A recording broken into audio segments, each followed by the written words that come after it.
The story begins in Suzhou in early spring. The weather was still quite cold. As the train I took from the north traveled south, the air started to smell strongly of spring. When we crossed the Yangtze River, that spring feeling became even clearer. I grew up in the Jiangnan area but had been studying in the north for 2 years, far from home. So, when the train crossed the river, a sudden, great joy filled me. That joy made me restless. I couldn't sit still. I walked up and down the train car, even opening the door several times to let the cold spring breeze blow inside. Back then, I was very, very young. My actions were just a way to show my excitement, without thinking about how they might bother others. The third time I opened the train door, a loud cough came from behind me, followed by a strange, sharp voice that barked, "Close the door." I turned around. The train car was not full. I was traveling in first class, and counting myself, there were only 6 passengers.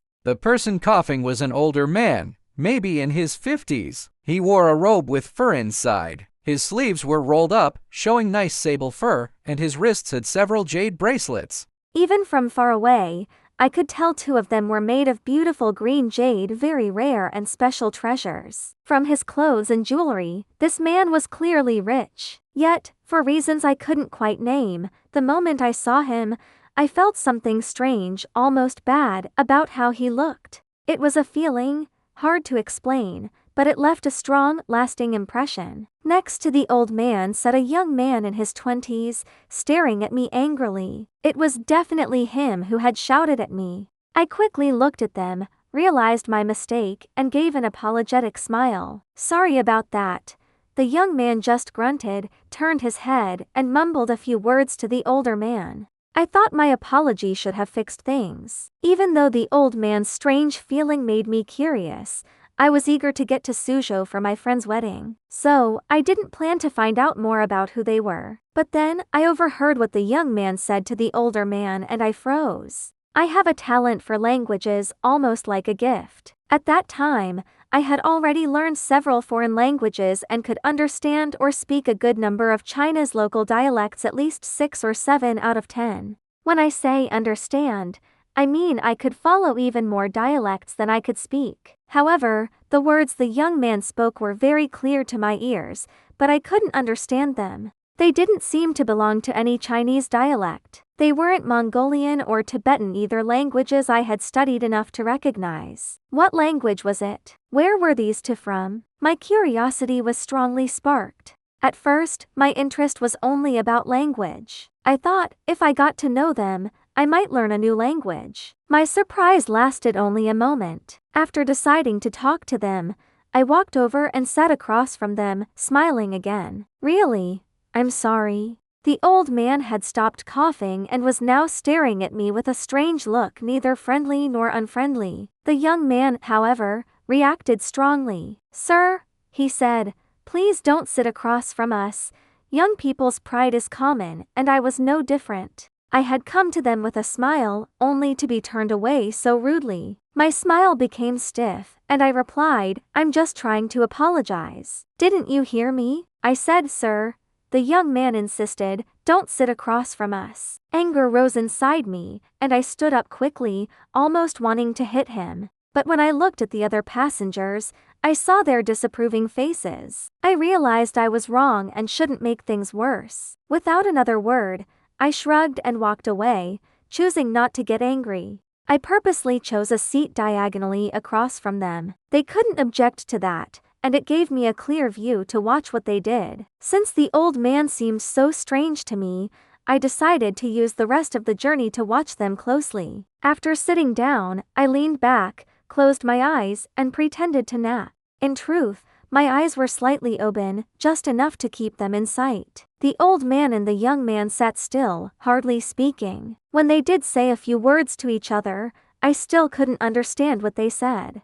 After watching for almost half an hour, I noticed one suspicious detail: an old wicker suitcase. Back then, suitcases made of fiberglass didn't exist, but leather ones of all sizes were common. Given the old man's fancy clothes and jewelry, which showed he was very rich, the wicker suitcase seemed strangely out of place. Also, the suitcase was very worn. The wicker had turned yellow, and any red or blue patterns it might have once had were faded so much they couldn't be seen. Its four corners were strengthened with shiny brass which gleamed brightly. This showed that, even though it was old, the suitcase was deeply loved by its owner. The fact that the old man kept one hand on it the whole time only proved this. I watched them for a full hour, but nothing else stood out. My eyes, tired from staying half open for so long, began to hurt. I gave up and closed them, falling asleep to the rhythmic clatter of the train. When I woke, I heard sellers shouting,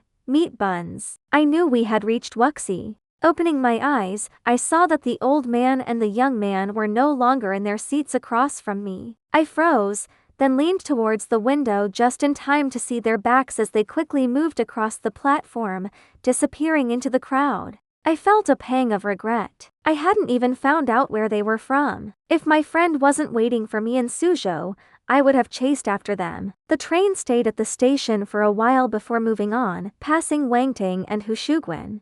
Soon, I could see the North Temple Pagoda in the distance. Suzhou is a city worth celebrating among Chinese cities. It has over 2,000 years of history, with countless old sites and famous places. Its calm, elegant, and peaceful charm is matched by very few other places. Before the train fully pulled into the station, I grabbed my leather suitcase, opened the train door, and stepped out. As the train slowed but hadn't stopped, I jumped onto the platform, the first passenger to leave. The moment I stepped out of the station, I saw the carriage. It was a beautifully made horse-drawn carriage, one I knew well. It belonged to my friend, one of Suzhou's richest young men, the eldest son of the Yi family, one of his 7 carriages. Standing by the carriage was a driver I recognized right away, Old Hang. Everyone called him that. If there was ever a man without a proper name, it was Old Hang. I jogged forward a few steps, waving. "Old Hang."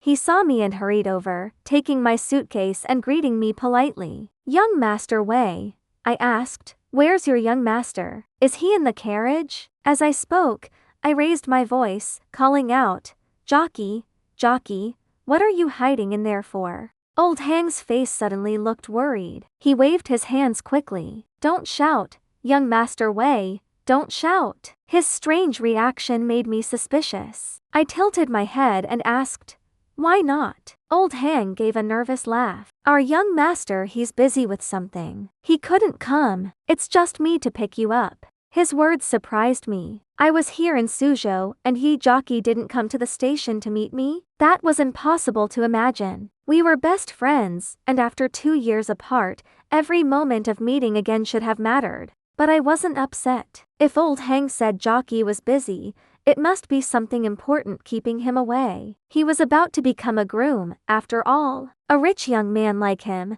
getting ready for a wedding, was sure to be very busy. It made sense. I shrugged off the surprise and said, "All right, since he's not here, just take me to the house." Old Hang let out a sigh, as if he had avoided a big problem. "Yes, young Master Wei." I climbed into the carriage, and Old Hang took the driver's seat, urging the horses forward. Suzhou had cars back then, of course, but I had a special fondness for carriages. I wasn't so old-fashioned as to think they were better than cars, but I strongly believed that riding a carriage through Suzhou's streets was an experience worth enjoying, one to remember. The Yi family's large house was in Huangli Lane, quite a distance from the station. But as I looked around, taking in the sights, the journey didn't feel long at all. When the carriage finally stopped at the house's gate, I almost wished Old Hang hadn't driven so fast. As soon as we stopped, 2 servants came forward. I had known Jockey since middle school, and during summer and winter breaks, I had often stayed at his home, so I knew everyone in the household. The servants greeted me respectfully, one taking my suitcase while the other said with a smile, "Young Master Wei, when we heard you were coming, old madam had your room prepared first thing this morning." I paused, surprised again.